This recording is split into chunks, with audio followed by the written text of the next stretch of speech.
Je n'étais pas destiné à être un artiste, j'étais destiné à être architecte. J'ai été finir mes études auprès de l'architecte Louis Kahn à Philadelphie. Et avant de me mettre, d'ouvrir un cabinet à Paris, à peu près à l'âge de 30 ans, j'ai su que c'était le moment de sauter du train et de prendre ma propre voie. Tout a commencé quand j'ai eu un bel atelier, pas un loft, un atelier d'artisan dans le faubourg Saint-Antoine.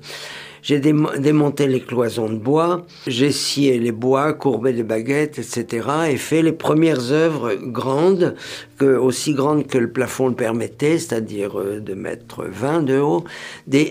Mais ça, tout de suite, ça donnait une échelle architecturale, on pourrait dire. Il y a eu des longs moments, c'est la période des assemblages.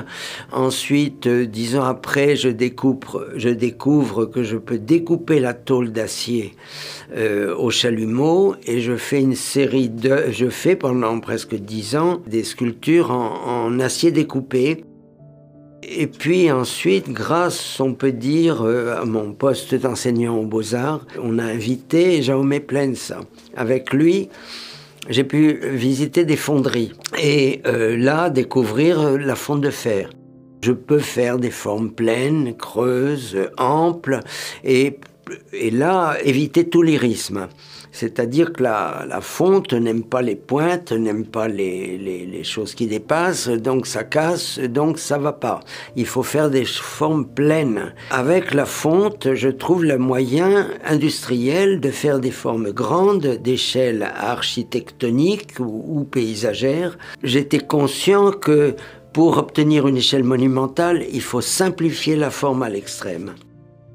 Les premières formes sont des formes couchées, parce que là aussi coïncide avec un moment de ma vie où j'ai failli claquer. Et donc je me dis non, ces formes verticales dans la confrontation, ça va pas. Je suis en train de trahir quelqu'un, et trahir qui? C'est moi. Il fallait des formes couchées, des formes qu'on peut toucher, qu'on peut se coller contre. Je devais faire quelque chose plus sensible et moins spectaculaire. Je découpe en polystyrène des minces feuilles de polystyrène et qui vont être le modèle exact, le modèle perdu dans le processus de la fonte au sable. La fonte de fer est si fidèle que si j'ai mis un scotch pour renforcer mes angles, ça se voit, voilà, au tirage. Toutes ces traces, je les aime beaucoup. C'est ce qui donne de l'échelle. Tout est découpé au fil chaud. Donc il faut que ça dérive d'une droite. Mais sachant que quand on découpe, on est à 2 mètres l'un de l'autre, on tient un fil chaud, donc il y a une très légère courbe. Et ça fait des stries, comme les veines d'un bois presque.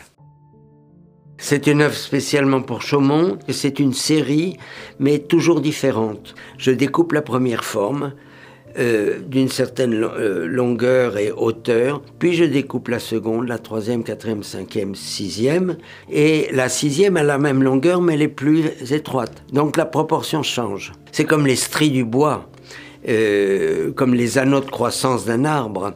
Donc ce rapport à l'arbre, à la fois par ce système de forme gigogne, il a toujours été présent, comme le rapport au corps. Si vous voulez, quand on dit un tronc, c'est à la fois un tronc d'un élément corporel et un tronc d'arbre. Les fondeurs parlent de la peau d'une fonte.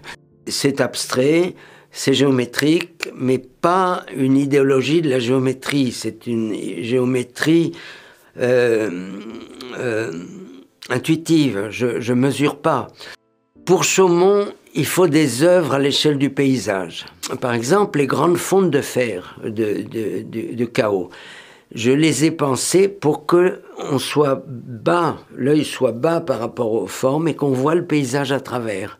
Donc Chantal a eu la merveilleuse idée qu'on les pose au bord de la rupture de la vallée. Ce qui est merveilleux. La série des fûts. En fait, dans un premier dessin, ils sont alignés, comme une œuvre un peu conceptuelle. Et puis ensuite, non, je me suis dit, il faut les déployer. Donc je les enquille l'une dans l'autre pour faire une très longue courbe. Je me méfie de l'élégance. Je cherche que ce soit comme un bloc, mais complexe, qu'on bouge, qu'on tourne autour, et qu'on s'approche, on touche, on s'assoit dessus. Matisse disait, les artistes ont oublié que la sculpture est affaire de poids. Et j'aime le poids, j'aime la masse.